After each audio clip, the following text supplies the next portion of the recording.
All right, folks. I've been here 9 years, and in my 80 years on this planet, I've never seen so many great bass players in a locality. When I came here from Austin, Texas, I had illusions that I would come in and clean up on gigs, and then I found that every third person was a cat and could play amazingly. And I'm in awe of this extended family of mine, just terrific bass players on a technical and spiritual level. And what I thought is I would bring the yin to the yang of all this fire and creativity of these solo bassists.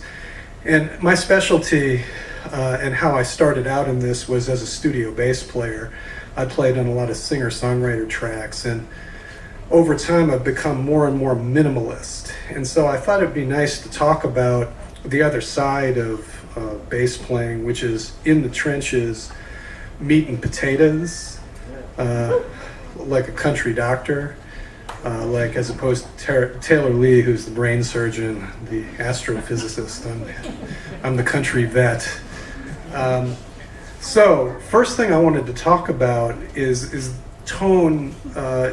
In bass is an elusive thing, and it's subjective, and it depends on who you're playing with. But what I found that helped me is that being a studio player, we're always looking for the proper envelope of note, trying to get a single whole note to just sit and be cement and rebar. And after mixing and mastering a lot of bass players, what I noticed is that some folks are struggling first and foremost with the right hand technique. So I figured that we could talk about that first. Is this interesting? Raise your hands if I should continue. Okay, excellent. So what I hear a lot of is people striking the string down into the pickup and either coming too far towards the bridge or too far towards the neck. And what I'm doing when I'm on a date is I am looking for the exact sweet spot for envelope, and I'm pulling straight up, like just like a bell, not too much attack, not too much plumb. And based on the program material, based on the tempo of the tune, I'm always searching around for a sweet spot, typically just in front of the neck pickup for most tunes, because I'm not a shredder anymore. So nonetheless, if you can see my hand here,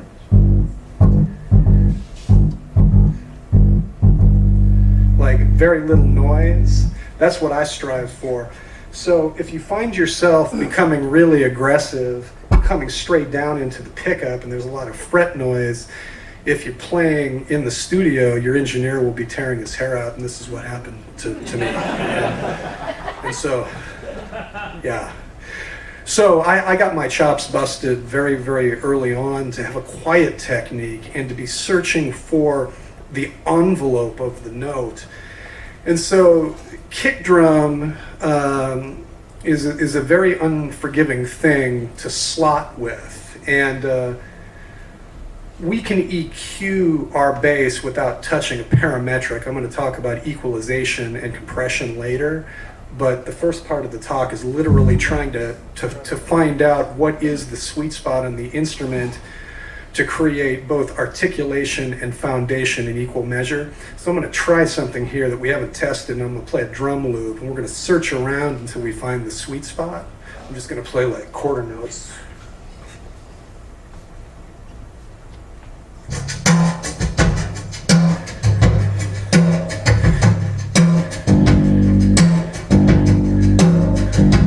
Hear what that sounds like? That's very much towards the bridge, and it's more like a tuba here.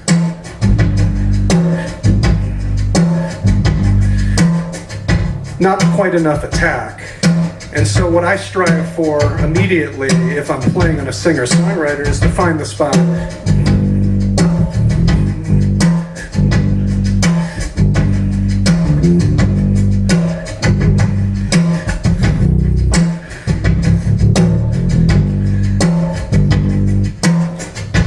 Seems very elementary, but actually this is the money. focusing on this stuff has been really good for me over the years, because I would get hired to play dates because I would lay really deep into a minimalist pocket, and I would extract the majority of the tone with my hands, with whatever signal chain was on hand. So nonetheless, very simply speaking, when you're practicing, practice to find the place that feels both articulate and full without having any noise at all. And that's typically achieved by pulling straight up towards you and playing with very fleshy part of the fingers. I also have a lot of records come in where you can tell that the nails aren't clipped, and that is a thing. That's cool, but it doesn't necessarily pocket with the song. I want things to sound full and noise free. The other thing is that within modern jazz or smooth jazz, a lot of people are playing like, they're like doing popping and slapping, and they're going for a very mid-scooped sound. And while that sounds really cool in your bedroom, most likely you're not playing those kind of gigs. If you are, that's great. Go ahead and use your Sadowski, have a very scooped sound. But most gigs that we play, we actually have to have life in the mid-range. And so folks typically cut 450 cycles, roughly 300 to 400 cycles out of a kick drum. That's a great opportunity for boosting in the bass. It doesn't sound very good by itself, but it is the beginning of getting the bass to slot within the frequency band of the kick drum. And so even before grabbing an equalizer, I'm searching around to try to find enough attack to where I'm popping in the kick drum, where the mid-range is being cut. Hold on for a second, let me check my notes. The reason that we see so many Fender basses over the years, or Fender style instruments where we keep coming back to them, is because the genius of Leo Fender, he inadvertently created instruments that sit in the right band. So there's not so much low end that you're too broad that you're covering the kick drum, and you can still hear the notes articulately. So when I look for instruments, I'm looking for the Fender family sonically for general work. Let's see here.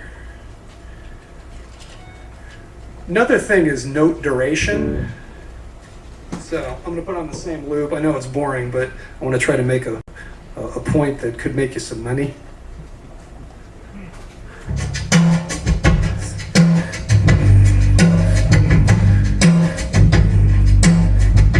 So I'm all sustain here.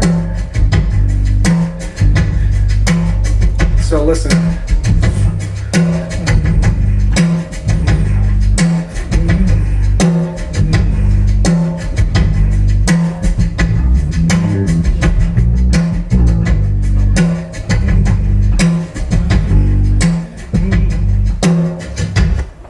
So I'm making subtle adjustments in note duration, and I'm mixing it up.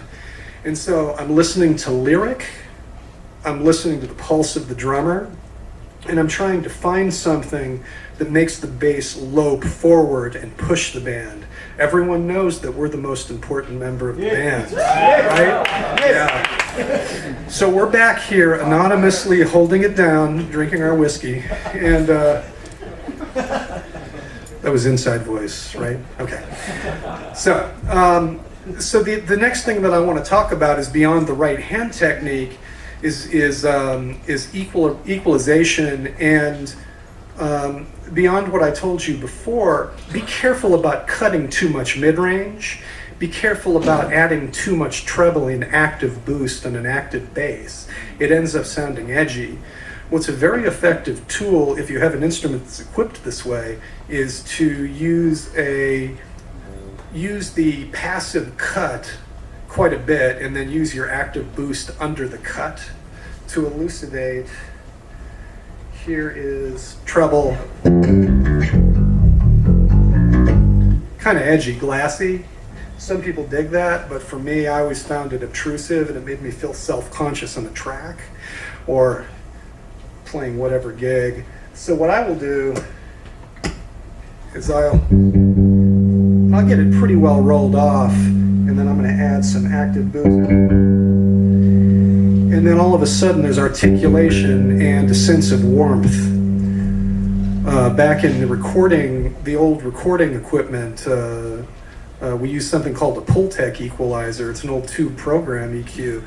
And one of the tricks is that you'll cut and boost at the same time, because it's got filters like that. You can actually cut a certain band and boost at the same band, and it produces a warmth. So let's see here.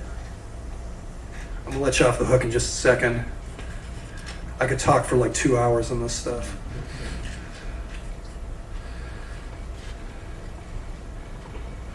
Compression.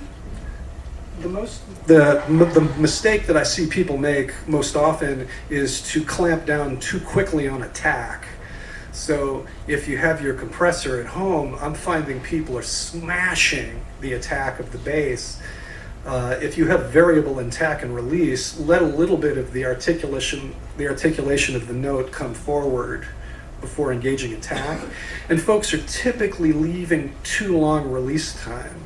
It's a very delicate balance to make sure that you have good envelope with a kick drum, being the foundation of the band. So be conservative with your attack and release settings, leaving enough pop of the finger without having the compressor turn you into, how should we say? Bruno Mars. Yes. So, okay, any questions on tone? Somebody? Yeah. When people are recording from your end, from like a engineer, Yeah. do you prefer to have like as dry and direct signal as possible? Thanks. I forgot about this. This was in the note that I didn't bring. So the other thing that is the great secret of the recording engineer, and Robert will tell you this back there because we deal with this all the time. I think we have a similar aesthetic as far as bass. Bass likes distortion. And so unless you're playing a Marcus Miller kind of gig, and even Marcus uses tube compressors for a little bit of harmonic distortion, we need a little bit of edge for the bass to live with guitars, to coexist with guitars. And what you can do is, as opposed to just trying to do a clean boost, like I was saying, in that range where we slot the kick drum, you can actually use a little bit of a fuzzy sound with high and low pass filters and move it around until you feel just the hot or slightly harmonically distorted sound of an amp mixes with your DI. And that's why people still use amps. It creates enough fur on the string in order to not disappear. The biggest thing that I see is sounds that are too broad and too clear. Yeah, we have to fit like a jigsaw puzzle. So if you have any more questions, come up and we can talk about it. I've played in 200 or 300 records and figured a couple of things out. It was my pleasure to serve you all this evening, and I hope it's been helpful.